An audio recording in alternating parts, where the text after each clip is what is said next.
Eto naman, Rafi, ano yung mga traditional na Pinoy games na naalala mo nung bata ka? Nako, ako patintero. Ay, masarap Naging yun. player ako noon. Talaga ba? Wow, muntik kaming umabot sa national. Ay, ganyan. Ako naman, piko. Magaling ako doon. Okay. Sa Samal Bataan, bitaw muna sa gadget ang ilang kabataan para sumali sa tinatawag nilang laro ng lahi.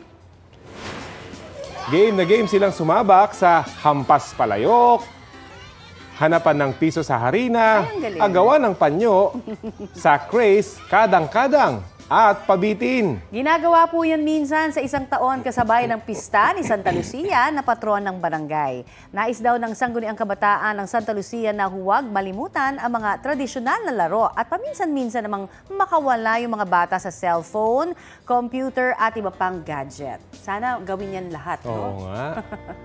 Kapuso, alamin ang maiinit na balita. Bisitahin at mag-subscribe sa GMA Integrated News sa YouTube.